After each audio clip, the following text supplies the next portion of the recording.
Hello again. Right now we're going to talk about two concepts that are often confused, but we have to be, again, very, very precise in our definition of words, and that precision is going to help us later on in understanding some of the physical principles that underlie many biological functions.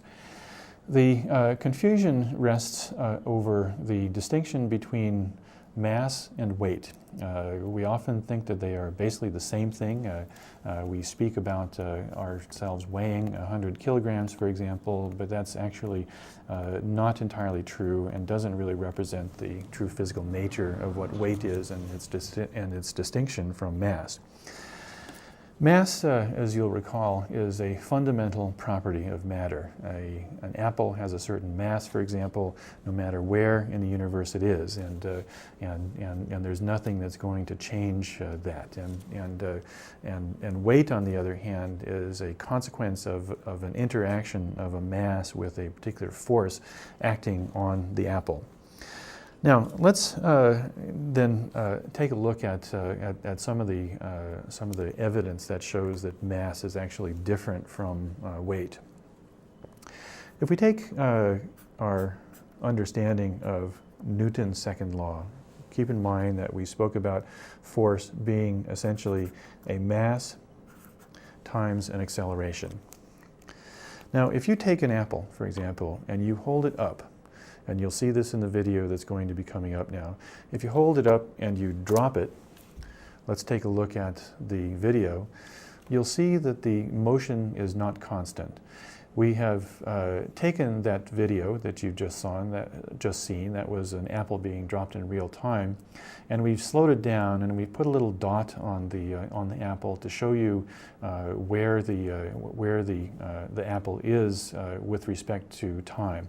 And if you look closely at the video, you'll see that the motion is not constant.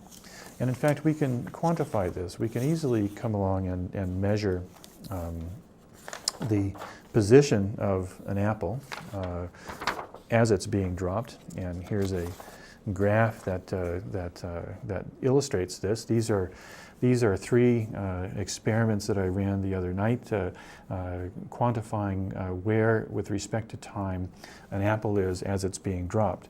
And position from start, position 0 is where the apple was at the beginning. And then these numbers go down because the apple is falling downward, so they're negative, down to about a meter below where it started. And if you look at the way that the apple is falling, then you can see that the motion is not constant in this instance. We measure motion by velocity, as you'll remember, and velocity is distance versus time. And if you look at these graphs, the velocity is basically a tangent that goes parallel to these lines over here. So at the beginning here, the velocity is about this, but later on, about 4/10 of a second later, the velocity is this. And the slope is steeper here than it is there. That means that the velocity of the apple is faster there than it is here. In other words, there is no constant motion. Now, if you look at, if you quantify this velocity directly, that is, you measure the velocity with respect to time, then you get a graph that looks like this. And again, these are the same numbers that we just showed you in the other graph of position versus time. Velocity versus time, you can see that we're looking at more or less a straight line from time 0 up to where I finally catch the apple about 4/10 of a second later. And if you calculate what that slope is, the slope of velocity, meters per second is meters per second squared, or acceleration. If you measure the acceleration as the slope, then you get a value of about 9.9 meters per second squared. All right, now if we come back again to Newton's first law, what does that tell you? Again, we see that the apple has a mass. That's not going to change. The mass has a constant acceleration with respect to time. and this means that there has to be some kind of force acting on the apple as it's being dropped. And of course, that force is gravity, and you can quantify that. And again, the units of force are, remind yourselves, newtons. And we can do a very, very simple calculation to show what that force actually is. So let's do a calculation right now. We're going to take a balance. We're going to put it right here. Take an apple, and we're going to measure it. And the mass of the apple is about 210 grams or so. This is obviously not a very accurate balance, so we're just going to work to an approximation here. So the mass of the apple is 210 grams.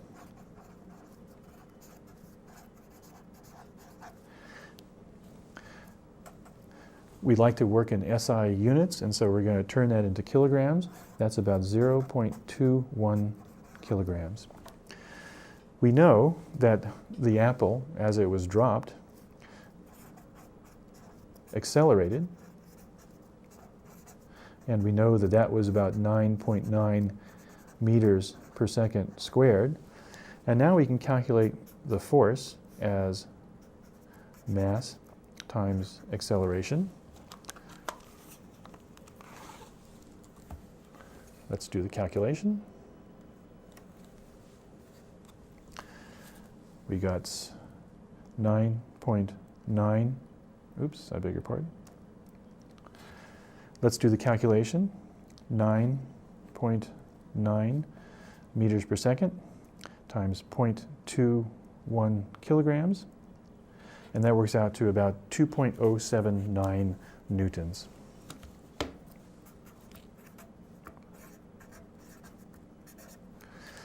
This is the weight of the apple. This is the force that's acting on the apple due to the force of gravity coming from the Earth. Actually, the gravitational interaction between the apple and the Earth. Now, this is about twice the value of the standard measure, namely 1 Newton. And so this is a measure of the force that's acting on the apple. Now, if we come along and we just take the apple and we put it on the table like so, then this obviously is an apple that is not in motion. And we know that the force acting on the apple by gravity has not gone away. It's always there, it's constant. And so this tells us something important about the way that the apple interacts with the table. And this is where Newton's third law comes in. We take our apple,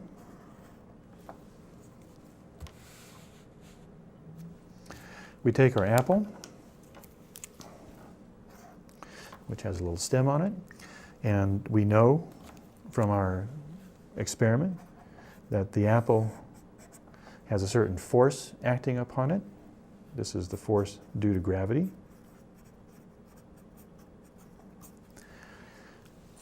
But if the apple is not moving, that means there has to be an equal and opposite force acting on the apple. This is Newton's third law.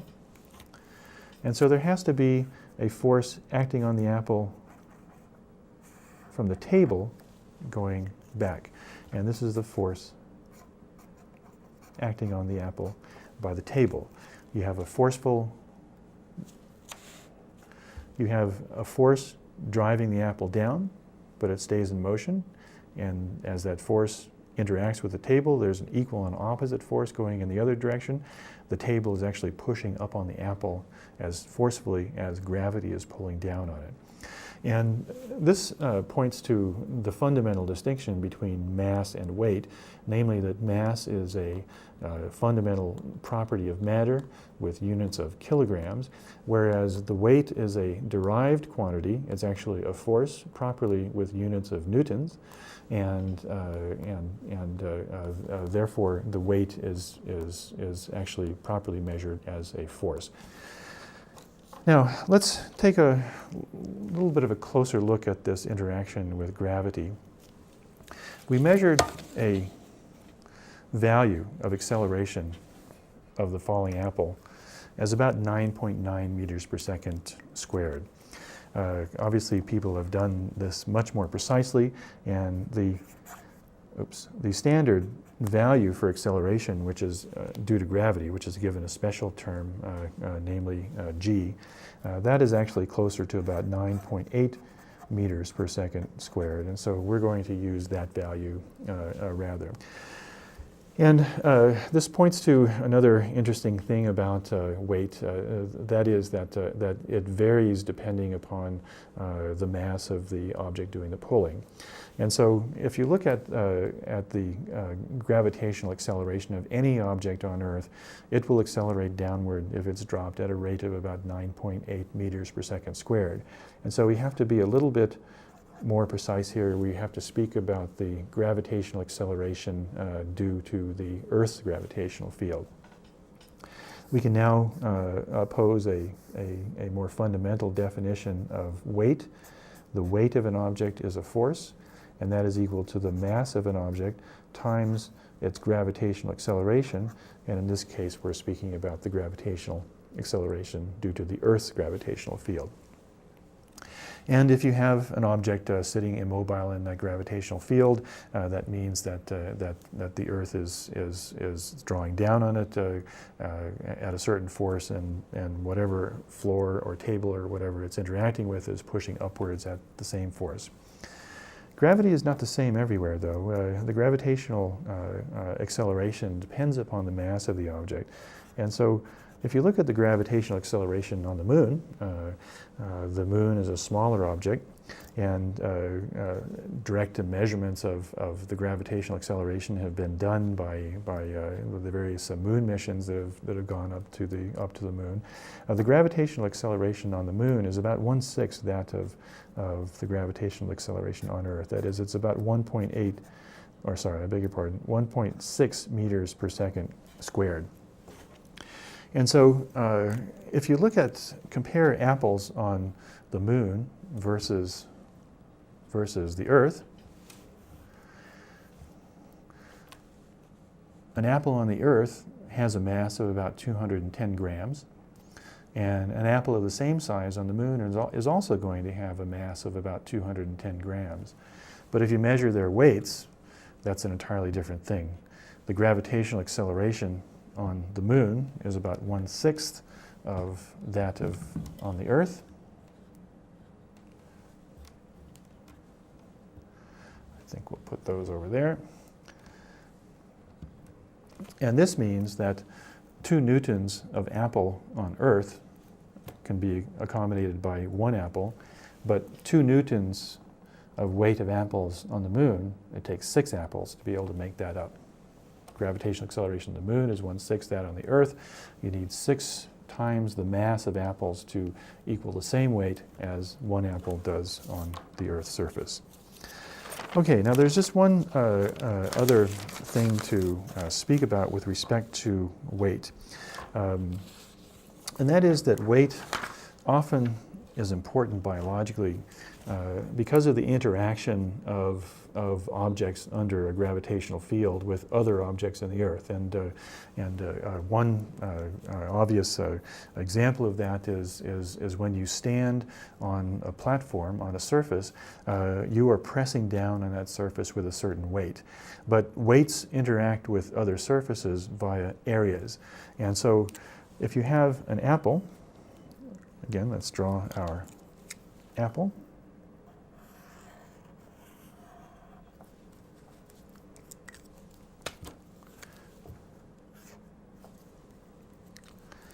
And that is pressing down on an object with a certain weight, which is quantified by force.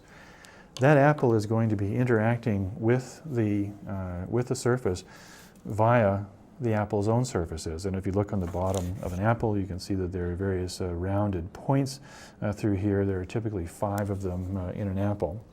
The same thing applies to humans. If, for example, you look at the footprint of a human being, the footprint of a human being looks something like this, obviously with toes out here. And there are 2 of them typically.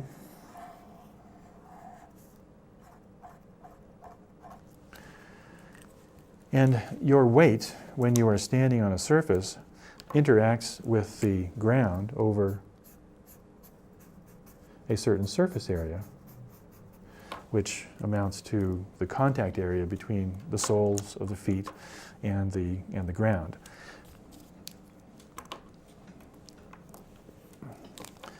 So again, let's look at the apple.